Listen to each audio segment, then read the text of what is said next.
Welcome students. Last लेक्चरमध्ये आपण वेगवेगळ्या ऑर्गॅनिझम्समध्ये जे काही एक्सक्रिटरी स्ट्रक्चर्स आहेत हा भाग पाहिला होता. तर आजच्या लेक्चरमध्ये आपल्याला एक्सक्रिटरी सिस्टीम ह्यूमन बीइंगमध्ये कशी असते, कोणते कोणते भाग आहेत ते पाहायचं आहे. Human excretory system is consist of a pair of kidney, pair of ureter, urinary bladder and urethra. 4 भाग आहेत यामध्ये, ज्यापैकी 2 भाग हे पेअर्ड स्ट्रक्चर आहेत, 2 आहेत, तर 2 भाग हे सिंगल आहेत. पहिले पाहू आपण किडनी. बाजूला जी फिगर आहे एक्सक्रिटरी सिस्टीम इन ह्यूमन्स, त्यामध्ये बघा 2 किडनीज आहेत. त्यानंतर 2 किडनीपासून निघणारे 2 युरेटर हे स्ट्रक्चर आहे ट्यूब लाईक. त्यानंतर दोन्ही युरेटर्स हे एका युरिनरी ब्लॅडरमध्ये ओपन होतात आणि युरिनरी ब्लॅडरपासून निघणारं एक opening, that is urethra. This is the figure. Kidney paired structure आहे, 2 आहेत. बीन शेप्ड, घेवड्याच्या बीचा सारखा आकार आहे. Kidneys are present on either side of vertebral column from 12th thoracic vertebra to 3rd lumbar vertebra. किडनीची position जर आपण पाहिली तर वर्टेब्रल कॉलमच्या दोन्ही बाजूला T12 to L3 या पोझिशनमध्ये किडनी ही प्रेझेंट आहे. थोरॅसिक व्हर्टेब्रा 12 आणि लंबार व्हर्टेब्रा 3 इथंपर्यंत पसरलेली आहे. स्ट्रक्चर जर पाहिलं तर right kidney is slightly lower than left kidney. Right kidney ही लेफ्ट किडनीपेक्षा थोडी खाली आहे, कारण राईट साईडला लिव्हर आहे. Due to position of liver, right kidney is slightly placed at lower region. Kidneys are present behind peritoneum, hence it is called as retroperitoneal. आता peritoneum हे ॲबडॉमिनल ऑर्गनला कव्हर करणारं स्ट्रक्चर आहे आणि किडनी ह्या पेरिटोनियमच्या पाठीमागे आहेत, त्यामुळे त्याला रेट्रोपेरिटोनियल, रेट्रो म्हणजे बिहाइंड, पेरिटोनियमच्या पाठीमागे असल्यामुळं या स्ट्रक्चरला रेट्रोपेरिटोनियल असं म्हणतात. किडनीज ह्या पेरिटोनियममध्ये कव्हर केलेल्या नाहीत. Size of each kidney are 10 centimetre by 5 centimetre by 2 centimetre, 10 centimetre लांब, 5 सेंटीमीटर रुंद, 2 centimetre wide. Outer surface is convex, बाहेरचा भाग कॉन्व्हेक्स आहे, तर inner side is concave. Notch on inner concave surface is present and that is called as hilum. Inner जे surface आहे त्या बाजूला एक खाच असल्यासारखं स्ट्रक्चर आहे, ज्याला हायलम असं म्हणतात. Renal artery enters and renal veins as well as ureter leave the kidney through hilus. या हायलसद्वारे रिनल आर्टरी ही किडनीच्या मध्ये जाते, तर रिनल व्हेन आणि युरेटर हे स्ट्रक्चर किडनीच्या बाहेर पडतात. Each kidney has almost 1 million functional units called nephron. किडनीमध्ये जे फंक्शनल युनिट आहेत ज्यांच्याद्वारे ब्लड फिल्ट्रेशनचं काम केलं जाते ते स्ट्रक्चर आहेत नेफ्रॉन्स, आणि साधारणतः एका किडनीमध्ये 1 मिलियन्स एवढे नेफ्रॉन्स प्रेझेंट आहेत. Then function of kidney. Kidneys bring about separation and elimination of nitrogenous waste, excess of water and toxic substances from the body. Kidney हे ब्लडचं जेव्हा फिल्ट्रेशन करतात त्यावेळेला नायट्रोजेनियस वेस्ट जे मटेरियल आहे हे ब्लडपासून सेपरेट करतात, ते बाहेर टाकण्यासाठी मदत करतात. सोबतच एक्सेस अमाऊंट ऑफ वॉटर आणि शरीरामध्ये तयार होणारे जे काही टॉक्सिक घटक आहेत ते बाहेर टाकण्याचं काम किडनीद्वारे केलं जाते. They maintain homeostasis by way their role in osmoregulation and regulation of pH of body fluids. किडनीचं महत्त्वाचं काम ऑस्मोरेग्युलेशन आहे, म्हणजे शरीरामधलं आयोनिक बॅलन्स आणि वॉटर बॅलन्स मेंटेन ठेवणं. आणि आयोनिक बॅलन्स मेंटेन ठेवल्यामुळं बॉडी फ्लुइड्सचा जो pH आहे तो मेंटेन राहतो, आणि ह्या सर्वांचा परिणाम म्हणून बॉडीचं जे इंटरनल एन्व्हायरमेंट आहे homeostasis, that is maintained by kidney. They produces 2 hormone that is calcitriol and renin. 2 घटक ह्याच्याद्वारे तयार केले जातात. एक आहे कॅल्सिट्रिऑल जे कॅल्शियम मेटाबॉलिझममध्ये मदत करत असते, आणि रेनिन नावाचं घटक आहे जे ब्लड प्रेशर मेंटेन ठेवण्यासाठी मदत करते. Then erythropoietin is also a hormone that is secreted by kidneys and that is essential for production of RBCs. ज्या लाल रक्तपेशी आहेत RBCs आहेत त्यांच्या निर्मितीसाठी इरिथ्रोपोएसिससाठी इरिथ्रोपोएटिन नावाचा हॉर्मोन हा आवश्यक असतो आणि हा हॉर्मोन किडनीद्वारे तयार केला जातो. These are functions of kidneys. त्यानंतर सेकंड ऑर्गन आहे that is ureters. A pair of ureters rise from hilum of kidney. Ureter हे पेअर्ड स्ट्रक्चर दोन्ही किडनीच्या हायलम या स्ट्रक्चरमधून बाहेर पडते. Each ureter is a long muscular tube of 25 to 30 centimetre in length. लांबी ह्याची किती आहे 25 to 30 सेंटीमीटर लांब आहे स्ट्रक्चर. किडनीची जर आपण लांबी पाहिली तर that is only 10 centimetre. Ureters open into bladder by separate openings where walls are absent. Ureter हे युरिनरी ब्लॅडरमध्ये खालच्या बाजूला उघडतं आहे आणि त्या ठिकाणी मात्र कुठल्याही वॉल्स ह्या प्रेझेंट नसतात. वॉल म्हणजे एक प्रकारची झडप, पडदा. They pass obliquely through the walls of urinary bladder. उघडत असताना त्या थोड्याशा तिरप्या पद्धतीने ऑब्लिकली युरिनरी ब्लॅडरमध्ये उघडत असतात. They help in prevention of backflow of urine due to compression of ureters while bladder is filled. मग आता काय व्हायला पाहिजे जेव्हा ब्लॅडर फुल होतं आहे त्यानंतर जर ब्लॅडर हे रिकामं केलं नाही, युरिन हे बाहेर टाकलं नाही तर युरेटरद्वारे युरिन हे वापस यायला पाहिजे. परंतु तसं होत नाही. युरेटर हे ब्लॅडरमध्ये ऑब्लिकली उघडत असल्यामुळं युरिनचा जो बॅकफ्लो आहे, जरी ब्लॅडर भरलं तरी युरिनचा जो बॅकफ्लो आहे त्याच्या ऑब्लिक ओपनिंगमुळं प्रिव्हेंट केला जातो, रोखला जातो. म्हणजे त्या ठिकाणी वॉलची आवश्यकता नाही. का? कारण युरिनरी ब्लॅडरमध्ये युरेटर हे कशा उघडतात? ऑब्लिकली उघडतात. Then function of ureter. Ureter transport urine from renal pelvis to urinary bladder. मग युरेटरचं काय काम आहे की किडनीमध्ये रिनल पेल्व्हिसमध्ये तयार झालेली जी काही युरिन आहे ती ब्लॅडरकडे ट्रान्सपोर्ट करणे, पाठवणे. That is the function of ureter. Next organ is urinary bladder. It is a muscular sac. Muscular आहे, मसल्सनी बनलेला आहे. It is situated in pelvic cavity. Pelvic कॅव्हिटीमध्ये आहे. लास्ट चॅप्टरमध्ये आपण पाहिलं होतं की पेल्व्हिक कॅव्हिटी ही कशी तयार होते.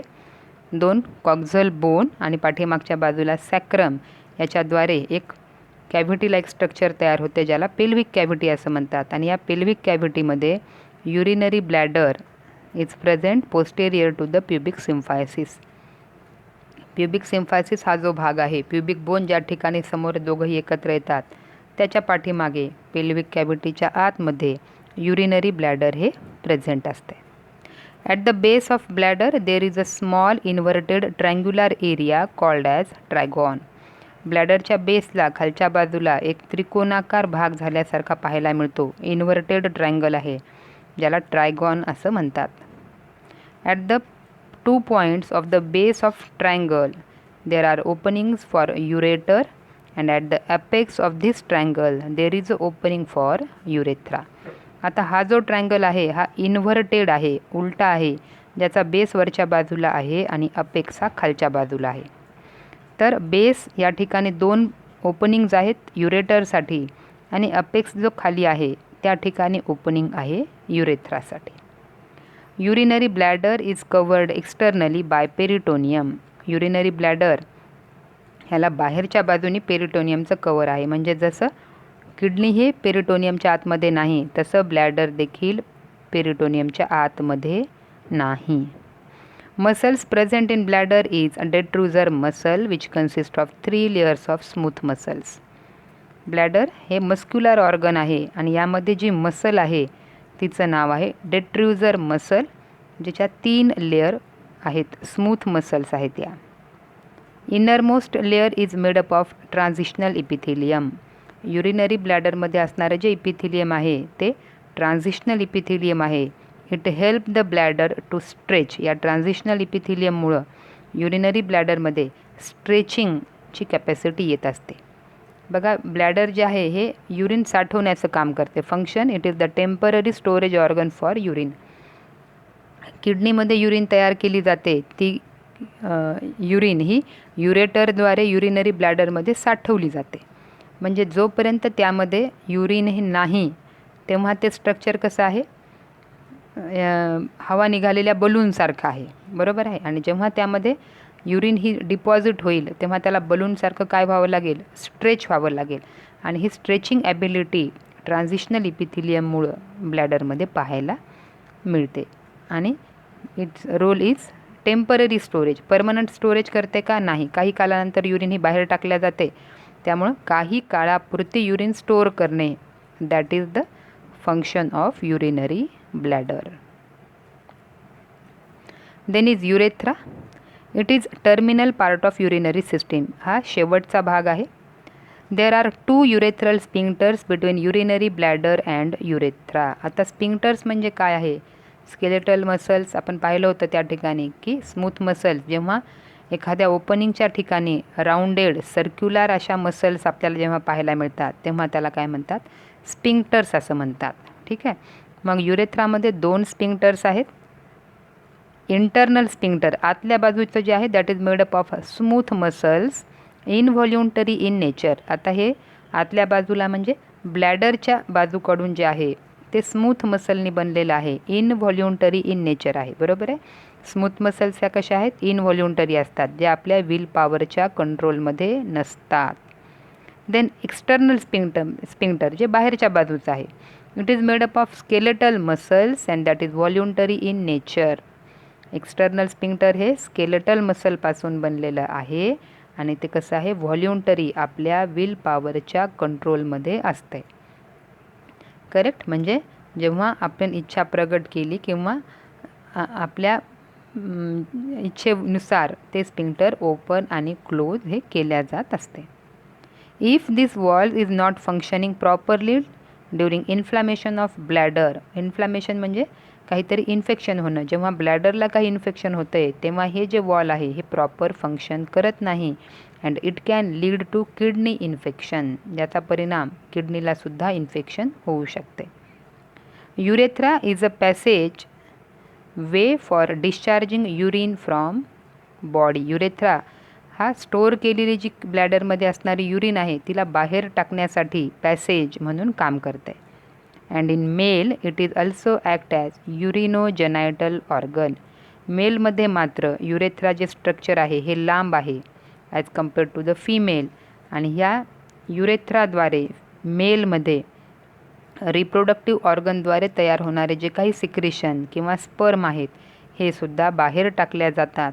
आणि त्याच्यामुळं urethra is a common passage for urine and reproductive secretions. त्यामुळे ह्याला युरोजेनायटल ट्रॅक्ट असं म्हणतात. This is about urethra. बघा या ठिकाणी फिगर युरिनरी ब्लॅडर आणि युरेथ्रा आहे. ब्लॅडर मस्क्युलर स्ट्रक्चर आहे, डेट्रुझर मसल आहे आणि याच्या दोन्ही बाजूला किंवा खालच्या बाजूला बघा ट्रायगॉन हा त्रिकोणाकार एरिया आहे ज्याच्या अपेक्सला वरच्या बाजूला 2 ओपनिंग आहेत युरेटरचे, बरोबर आहे. किडनी करून येणारे युरेटर हे स्ट्रक्चर, त्याच्या 2 ओपनिंग्ज आहेत. त्यानंतर खालच्या बाजूची ओपनिंग म्हणजे युरेथ्रा. ब्लॅडर नेक खालचा भाग युरेथ्रा. युरेथ्रामध्ये बघा 2 ओपनिंग्ज आहेत. इंटरनल युरेथ्रल स्पिंक्टर हे ब्लॅडरच्या बाजूने आहे आणि एक्सटर्नल युरेथ्रल ऑरिफिस किंवा ओपनिंग हे बाहेरच्या बाजूला आहे. डेट्रुझर मसल 3 लेअरमध्ये पाहायला मिळते आणि इनरमोस्ट जी लेअर आहे त्यामध्ये ट्रान्झिशनल इपिथिलियम असते ज्याच्याद्वारे युरिनरी ब्लॅडरमध्ये स्ट्रेचिंग ॲबिलिटी ही पाहायला मिळते. त्यानंतर एलएस ऑफ किडनी. किडनीचं स्ट्रक्चर बघू. Each kidney is covered by 3 layers of tissue. प्रत्येक किडनीवर 3 लेयर्स आहेत टिश्यूच्या. Outer most is a renal fascia that is made up of thin layer of fibrous connective tissue. जी बाहेरची जी लेअर आहे that is renal fascia and that is made up of thin पातळ fibrous connective टिश्यूपासून बनलेली आहे. Middle layer is a mass of fatty tissue called as adipose tissue. जी मिडलची layer आहे ही फॅटी टिश्यूपासून बनलेली आहे जिला ॲडिपोज कॅप्सूल असं म्हणतात. And it protects the kidney by shock absorption. Fatty टिश्यूपासून बनलेली आहे ही, जे काही धक्के आहेत शॉक ॲब्सॉर्प्शन म्हणून ती काम करत असते. Innermost layer that is renal capsule is a smooth transparent fibrous membrane that is continuous with outer layer of ureter. जी बाहेरची लेअर आहे ही ट्रान्सपरंट फायब्रस मेम्ब्रेननी बनलेली आहे, जी युरेटरसोबत कंटिन्यू असते. किडनी इज डिवायडेड और divisible into 2 regions as renal cortex and renal medulla. तर renal cortex it is outer red coloured part. बाहेरचा जो भाग आहे किडनीचा त्याला रिनल कॉर्टेक्स असं म्हणतात. And cortex consist of Malpighian bodies, convoluted tubules and blood vessels. यामध्ये कोणकोणते भाग येतात कॉर्टेक्समध्ये? Malpighian bodies, convoluted tubules and blood vessels. तर आतला जो भाग आहे renal medulla, it is inner region of kidney with pale red colour. बाहेरचा जो भाग आहे हा डार्क रेड आहे, तर आतला जो भाग आहे हा पेल रेड कलरचा आहे. It consist of loop of Henle's and collecting duct. ह्याच्यामध्ये दोनच भाग आहेत, loop of Henle's and collecting duct. All these are arranged in a conical manner to form renal pyramids. आता हे जे सगळे स्ट्रक्चर आहेत हे कोनिकल शेपमध्ये अरेंज केलेले आहेत, ज्याला रिनल पिरॅमिड्स असं म्हणतात. Cortex extend in medulla as column of Bertini और renal columns between the pyramid. फिगरमध्ये बघा आता बाहेरचा जो भाग आहे, एक आहे रिनल कॅप्सूल दाखवलं ॲडिपोज टिश्यूनी बनलेलं, त्यानंतरचा भाग आहे कॉर्टेक्स, आतला भाग आहे मेडुला. तर कॉर्टेक्स आणि मेडुला यामध्ये त्रिकोणाकार असे रिनल पिरॅमिड पाहायला मिळतात, ज्याला मेड्युलरी पिरॅमिड असं म्हणतात. ठीक आहे. मग आता बाहेरचा जो भाग आहे कॉर्टेक्सचा हा मेड्युलरी पिरॅमिडमध्ये आत घुसलेला आहे, ज्याला रिनल कॉलम असं म्हटलं आहे. तो भाग म्हणजे कॉलम ऑफ बेर्टिनी. बरोबर आहे. कॉर्टेक्सचा भाग हा कुठे चालला आहे? 2 मेड्युलरी पिरॅमिडमध्ये मेडुलामध्ये घुसायला, त्याला म्हणलं जातं column of Bertini. Narrow tip of pyramid is called as renal papilla. आता पिरॅमिडचा आकार बघा त्रिकोणाकार आहे, बेस बाहेरच्या बाजूने आहे, अपेक्स आतल्या बाजूने आहे, आणि तो जो नॅरो टिप आहे अपेक्स आहे त्याला रिनल पॅपिला असं म्हणतात. There are several pyramids. Number of pyramids आहेत. Renal papilla open into minor calyx. Renal papilla हे पुढच्या बाजूला मायनर कॅलिक्समध्ये उघडतात. Minor calyx and major calyx they unite together to form renal pelvis. Minor calyx major कॅलिक्समध्ये उघडतात आणि हे मायनर आणि मेजर कॅलिक्सेस एकत्र होतात आणि एक मोठा फनेल लाईक स्ट्रक्चर तयार केलं जातं, ज्याला रिनल पेल्व्हिस म्हणतात. फिगरमध्ये बघा रिनल पेल्व्हिस हा फनेल लाईक भाग आहे, मायनर आणि मेजर कॅलिसेस एकत्र येऊन तयार होतो. Renal pelvis is a funnel shaped region of medulla of kidney. Medullary पार्टमध्ये आहे. Renal pelvis continue as ureter which leaves kidney through the hilus. आणि पुढे हा जो रिनल पेल्व्हिसचा भाग आहे हा पुढे जाऊन ट्युब्युलर भागामध्ये कन्वर्ट होतो, ज्याला आपण युरेटर म्हणतो. आणि हा युरेटरचा भाग ही ट्यूब हायलमच्या द्वारे किडनीच्या बाहेर पडत असते. दिस इज द एल्लेस ऑफ किडनी. ठीक आहे. कॉर्टेक्स आहे, मेड्युला आहे, मेडुलामध्ये मेड्युलरी पिरॅमिड्स आहेत. त्यानंतर कॉर्टेक्सचा भाग जो मेडुलामध्ये आत जातो त्याला कॉलम ऑफ बेर्टिनी म्हणायचं. मेड्युलरी पार्ट पिरॅमिड आहे त्याचा अपेक्सला रिनल पॅपिला म्हणायचं. पॅपिला मायनर कॅलिक्सेसमध्ये उघडतात, मायनर कॅलिक्स मेजर कॅलिक्समध्ये उघडतात. म्हणजे बघा या पिरॅमिडमध्ये नेफ्रॉन आहेत जिथे युरिन तयार होते. ही युरिन मायनर कॅलिक्समध्ये आणून टाकली जाते. त्यानंतर नंबर ऑफ मायनर कॅलिक्सद्वारे मेजर कॅलिक्समध्ये आणून टाकल्या जाते. त्यानंतर मेजर कॅलिक्सद्वारे युरेटरद्वारे युरिन हे किडनीच्या बाहेर म्हणजे युरिनरी ब्लॅडरमध्ये जमा केलं जाते. This is about LS of kidney. Okay. Figure draw करा. त्यानंतर काही क्वेश्चन्स आहेत ते सॉल्व करा. And thank you.